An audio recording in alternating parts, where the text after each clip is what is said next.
तुला राशि का समय बहुत शानदार चल रहा है, बहुत ही शानदार। लेकिन ये समय शानदार तभी रहेगा जब इसके अकॉर्डिंग थोड़ी मेहनत भी आप करोगे। आने वाले 9 से 15 मार्च की हम बात करेंगे इसमें। लेकिन अभी कुछ ऐसा ग्रहों का परिवर्तन हुआ है कि जो आने वाले समय में आपकी पूरी किस्मत बदल के रख देगा। क्या चेंजेज आए हैं मैं आपको बता देता हूँ। त्रिकोण भाव के अंदर 5 ग्रहों का योग बना हुआ है अभी। मंगल, राहु, बुध और सूर्य, ये 4 ग्रह आपके पंचम भाव में हैं। बृहस्पति ऑलरेडी आपके नवम भाव में है। दोनों त्रिकोण भाव ग्रहों से भरे हुए हैं। छठे घर में शुक्र और शनि का गोचर भी हुआ है, लेकिन शुक्र उच्च राशि में जाके गोचर कर रहे हैं, तो शुक्र भी उतना परेशान आपको अभी नहीं कर रहे। ओवरऑल अभी फिलहाल प्लैनेट्स का गोचर बहुत बढ़िया है, मतलब भाग्य तो आपके साथ है। अब करना क्या है आपको, जो कर्म वाला पार्ट है आपका, बस उसको थोड़ा सा अच्छे से निभाना है। कर्म जितना अच्छा करोगे, मेहनत जितनी ज़्यादा करोगे, एफर्ट्स जितने डालोगे, क्योंकि देखिए खाना अगर आपके सामने परोस के रख दिया जाए तो उसको मुंह तक तो अपने को लेके जाना पड़ेगा, उतनी मेहनत तो करनी पड़ेगी। तो ग्रह तो ये कह रहे हैं कि भाई आप मेहनत करो, हम आपको फल देने को तैयार हैं, लेकिन मेहनत के लिए आगे अपने को बढ़ना पड़ेगा। तो अभी हम एक बार ये देखते हैं कि आने वाले समय में कौन सा ग्रह अच्छा है, कौन सा ग्रह बुरा है, इन ग्रहों से मिल क्या रहा है आपको। वन बाई वन चर्चा करेंगे, लेकिन कंटिन्यू वीडियो में बने रहिए। सबसे पहले देखिए मंगल, राहु, सूर्य, 3 ग्रह जो पंचम भाव में बैठे हैं। पेट में पित्त संबंधी बीमारियों से बच के रहना, एक्जिमा, खुजली, पित्त बढ़ जाना, या मान लीजिए जलन होना, ये सब चीज़ें परेशान कर सकती हैं। बहुत ज़्यादा मिर्च मसालेदार चीज़ों से अभी जितना अवॉइड करोगे उतना आपके लिए फायदेमंद है। पंचम भाव में मंगल राहु संतान को जिद्दी बनाते हैं, संतान को लेकर दिक्कत देते हैं, तो ये तो नेगेटिव फल है। लेकिन जो ये राहु बुध यहाँ बैठे हैं, ये आकस्मिक धन लाभ भी देते हैं। मतलब अगर आप ज्ञान के साथ में सोच समझ के पूरा एनालिसिस करके किसी तरीके से अगर आप आगे बढ़ते हो, कुछ उपाय करते हो, कोई शेयर मार्केट वगैरह में पैसे वैसे लगाते हो, या कोई गोल्ड में ऐसी चीज़ों में इन्वेस्टमेंट करते हो, तो वहाँ से कहीं से आपको कुछ अच्छा पैसा देखने को मिल सकता है, कुछ बढ़िया आपके साथ हो सकता है, लेकिन सोच समझ के लगाना। सूर्य पंचम भाव में मान सम्मान देते हैं, तो अगर आप कोई स्पोर्ट्स में हैं, कोई बिजनेसमैन है, कोई नौकरी में है, कोई स्टूडेंट है, तो कोई ऐसा काम आपके जरिए हो सकता है जिसमें आपको अच्छा प्रॉफिट मिल जाए, तो आप उसका इंतजार कीजिए, मेहनत बराबर कीजिए। आपके छठे घर में शनि और शुक्र विराजमान है। 6th हाउस का शुक्र, और वो भी उच्च राशि का शुक्र, दुश्मनों से पैसा दिलवाता है। मतलब जो लोग आपके दुश्मन है, जिनसे आपकी बनती नहीं है, अभी वही कोई बढ़िया स्कीम ला के दे सकते हैं कि भैया ऐसे ऐसे कर लो, आपको फायदा हो जाएगा। तो यहाँ ये चीज़ बहुत अच्छी निकल के आ रही है। 12वें घर पे शुक्र की दृष्टि है। 12वां घर शुक्र का फेवरेट हाउस है। क्यों है? क्योंकि काल पुरुष की कुंडली में यहाँ मीन राशि आती है, और मीन राशि में शुक्र होता है उच्च के। ऐसा कहते हैं कि 12वें घर में शुक्र की दृष्टि हो या शुक्र वहां बैठे हो, स्पेशली बैठे होने का फल ज्यादा होता है।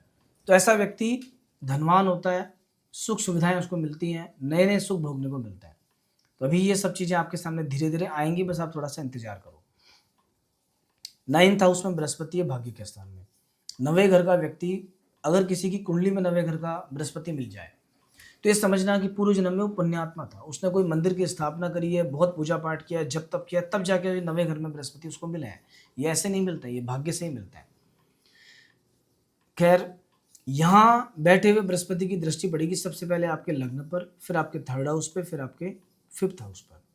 लग्न पे दृष्टि के कारण क्या होगा कि आपका मन धार्मिक हो जाएगा, आपका मन अच्छी चीज़ों से पैसा कमाने के लिए करेगा, आपके मन में उत्साह आ जाएगा, धार्मिक स्थानों की यात्रा रहेगी, दूसरे को देख के मन जल्दी पिघल जाएगा, सहयोग करने की इच्छा करेगी। तो ये सारी मॉरल वैल्यूज़ हैं, ये अच्छी चीज़ें हैं। जब अच्छा करोगे तो आपका रिजल्ट भी खुद को अच्छा मिलेगा। बृहस्पति की लग्न पे दृष्टि होने के कारण कहीं ना कहीं मान सम्मान भी बढ़ता है। आप नौकरी पेशा हो, सोसाइटी में रहते हो, व्यापार करते हो, पर कुछ ना कुछ ऐसा होगा कि थोड़ा सा आपका मान सम्मान बढ़ेगा और लोगों के कंपैरिजन में। 3rd हाउस पे दृष्टि है बृहस्पति की। तीसरे घर पे बृहस्पति की दृष्टि व्यक्ति को मेहनती बनाती है, क्योंकि तीसरे घर में खुद की राशि, धनु राशि है। तो अभी थोड़ा सा आप एक नई प्लानिंग के साथ में काम में आगे बढ़ने का सोचोगे कि मुझे कुछ नया करना है, मुझे कुछ विशेष करना है, और पूरी प्लानिंग के साथ आप आगे बढ़ोगे। 5th हाउस पे बृहस्पति की दृष्टि है। 5वें घर पे बृहस्पति की दृष्टि का क्या फल होता है कि ये विद्या में, अध्ययन में रुचि देता है। अगर कोई कंपटीशन एग्जाम आप दे रहे हो, कंपटीशन में आगे बढ़ना चाहते हो, तो ये समय बेस्ट है। इस समय आपको पूरी तैयारी करनी चाहिए। जून महीने तक कोई भी एग्जाम अगर आपका होता है, अगर आप एक स्टूडेंट हो, तो अपना 100% देने का प्रयास करना, क्योंकि भाग्य तो आपके साथ है, कर्म आपको उसमें मिलाना है। अभी एक बात और है कि बृहस्पति जिसका प्रबल होता है उस व्यक्ति को विष्णु भगवान की आराधना या भगवान शिव की पूजा जरूर करनी चाहिए।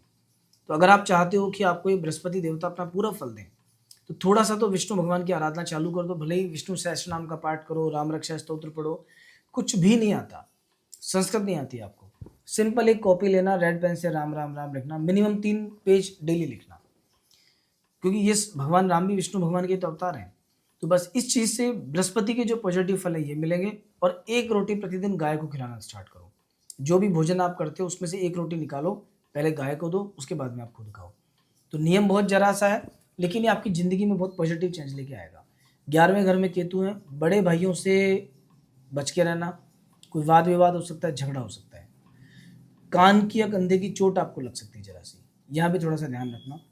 कोई सोर्स ऑफ इनकम डिस्टर्ब हो सकता है कि कहीं किसी तरीके से आपको पैसे मिलते थे, इनकम आती थी अच्छी, पता चला वो आपका इनकम का जो सोर्स है वो डिस्टर्ब हो गया जरा सा। तो यहाँ भी थोड़ा सा ध्यान रखते हुए चलना, तो फिर बाद में आपको दिक्कत इतनी आएगी नहीं। अभी अगर मैं उपाय की बात करूँ तो देखो, पंचम भाव के राहु का उपाय आपको करना चाहिए, क्योंकि 5वें घर का राहु क्या जीवन में बहुत ज़्यादा चीज़ें अचानक करता है, सडन। और अभी 1 महीने तो विशेष, ये जो राहु मंगल के साथ सूर्य के साथ योग कर रहा है, दोनों ग्रहों को खराब कर रहा है। ओम राम राहवे नमः, इस मंत्र की 1 माला प्रतिदिन करो। और शनिवार के दिन तेल से बनी कोई ना कोई वस्तु आप दान करो। तेल से बनी चीज़ दान करोगे तो उसका फल आपको अलग ही दिखेगा। अब हम बात करेंगे 9 तारीख से 15 तारीख तक का आने वाला जो वीक है ये आपके लिए कैसा है। लेकिन इसमें आगे बढ़ने से पहले देखो, एक कन्फ्यूजन अधिकतर लोगों के मन में क्रिएट हो सकता है। तुला राशि वाले लोग तो बहुत सारे हैं, कुछ लोग ऐसे हैं जो बड़े परेशान हैं, कुछ लोग ऐसे हैं जो बड़े सुखी हैं, उनको दिक्कत नहीं है। तो ये क्या कारण है? ये सारा कारण उनके इंडिविजुअल प्लैनेट्स का है। उनकी कुंडली में ग्रह कैसे हैं, कौन सा ग्रह कहाँ बैठा है, किस राशि में बैठा है, क्या दृष्टि संबंध बनाता है, ये उस पर डिपेंड करता है। अष्टक वर्ग के अनुसार वो जो ग्रह आपके हैं वो किस किस रेखा पे हैं, कौन सा ग्रह, जो भी ग्रह आपके 4 रेखा से अबव हैं वो सारे बहुत अच्छे हैं। 8 रेखा पर अगर कोई ग्रह चल गया तो ये मान के चलो कि उसकी दशा बहुत शानदार जाएगी आपको। और अगर कोई ग्रह आपका 4 रेखा से कमजोर है, 2 रेखा 3 रेखा का है, तो फिर ये जो गोचर में अच्छे ग्रह आते हैं ये फल नहीं दे पाते। किसी को 7.5 चल रही है और शनि 2 रेखा का, तो 7.5 बहुत कष्ट देके जाएगी, उसको इतना परेशान करके जाएगी कि वो खुद नहीं सोच सकता। तो आपको एक बार अपनी कुंडली को बारीकी से देख करके अष्टक वर्ग वगैरह देखना चाहिए। लग्न में कुंडली में दशा कौन सी चल रही है अभी उसको देखना चाहिए। थोड़ा सा उसके अनुसार भी उपाय अगर आप करोगे तो फिर आपके जीवन में जो चीज़ें निकल के आएंगी ना वो बहुत बढ़िया चीज़ें निकल के आएंगी, मतलब ग्रोथ की स्पीड बढ़ जाएगी।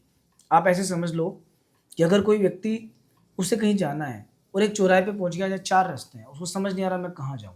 अब अगर वो एक रास्ते पे जाएगा तो कहीं पहुंच ही नहीं पाएगा। और एक व्यक्ति को मालूम है कि यहाँ जाने से मंजिल मिलेगी, कुंडली का गाइडेंस उसके पास पूरा है और वो उसी दिशा में आगे बढ़ जाता है, तो आगे जाकर के औरों के कंपैरिजन में वो जल्दी सफल होगा। मेहनत तो चारों ही कर रहे हैं पर वो ज़्यादा सफल होगा। यही रोल कुंडली का होता है कि आपकी जो मेहनत है वो किस दिशा में करनी चाहिए, कब क्या काम करना चाहिए, ये उससे पता लगता है।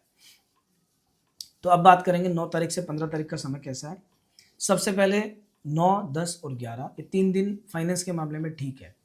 पैसे से जुड़ा कोई भी लेन देन या कोई काम अगर आप करोगे तो वो रिजल्ट आपका ठीक जाएगा, आपके फेवर में जाएगा। अच्छा भोजन करने को मिलता है, सुख सुविधाएं मिलती हैं। 12 तारीख और 13 तारीख नहीं चाहते हुए भी कोई ट्रैवल आपका हो सकता है। छोटे भाई बहनों से रिश्ते अच्छे रहेंगे, भाग्य का सपोर्ट पूरा रहेगा, क्योंकि भाग्य स्थान पर चंद्रमा की पूर्ण दृष्टि रहेगी बुध की राशि के ऊपर, तो कहीं ना कहीं किस्मत भी आपका सपोर्ट करेगी। गुरु और चंद्रमा में जो दृष्टि संबंध बनेगा ये बहुत अच्छा रहेगा। 14 और 15 तारीख को मकर राशि में चंद्रमा चतुर्थ भाव में है। ये 2 दिन आपके लिए विशेष सावधानी बरतने के। इन 2 दिनों में थोड़ी तकलीफें ज़्यादा रहेंगी, परेशान थोड़ा ज़्यादा रहोगे आप, तो संभल के चलना, नहीं तो कोई ना कोई दिक्कत आपको आ सकती है 14 और 15 तारीख में। दोस्तों, अगर आपके जीवन में कोई भी समस्या चल रही है और आप गाइडेंस चाहते हो तो स्क्रीन पे नंबर है, इस पर आप संपर्क कर सकते हो। और जितने भी लोग आपके मित्र मंडली में हैं जिनका आर से नाम स्टार्ट होता है या तुला राशि है, तो हमारा निवेदन आपसे यही कि उनको भी ये फॉरवर्ड करो। और अगर आप फर्स्ट बार हमारे इस चैनल पर आए हो, पहली बार अगर आपने विजिट किया है, आगे भी जुड़े रहने के लिए आप इस चैनल को फॉलो कीजिए, सब्सक्राइब कीजिए, अपने दोस्तों को शेयर कीजिए। तो नेक्स्ट वीक हम फिर मिलेंगे एक नए राशिफल के साथ में। तब तक आप सभी को नमस्कार।